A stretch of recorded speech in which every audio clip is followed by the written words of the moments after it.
In this video, we'll cover how Bristol Maps Scanner integrates with the Chainway C72 handheld, specifically the 3 hardware buttons you have available, and how to repurpose the upper side button into a one-press mode switch from the settings page.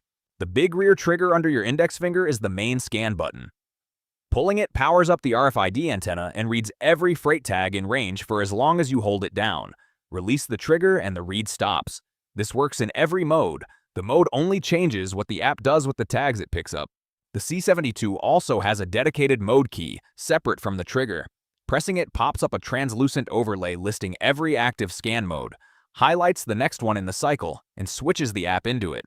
The overlay fades out about a second after your last press, so tapping the key 3 times in quick succession jumps 3 modes ahead. This is the fastest way to switch modes without taking your eyes off the freight you're scanning. The upper side button, the one above the trigger, is also configurable. By default, it acts as a second scan trigger so you can pull a read with your thumb, but if you'd rather use it to cycle modes, that's a one-line change in settings. Let's open settings now. Scroll down to the scan and modes section. Most of the settings on this page tune what your hardware does and how the scan list behaves. Here's the control we want. Side button 1 action. It's a picker with 2 options, scan and change mode. Scan is the default. The upper button fires a read just like the trigger.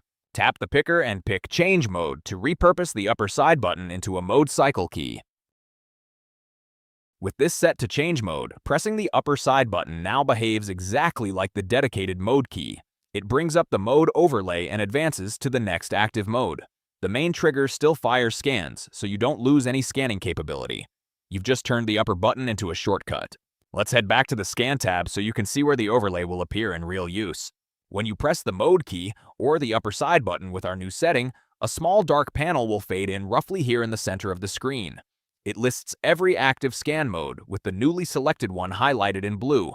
After about a second without another press, the panel fades out and you're left in the new mode. The freight list underneath stays interactive the whole time, so you can keep working while the overlay is up. That's the C72 hardware story. Main trigger for scanning, mode key for cycling, and an optional second mode shortcut on the upper side button. In the next video, we'll look at what scanning looks like on a regular phone, where you don't have these buttons at all and the camera-based QR reader does the work instead.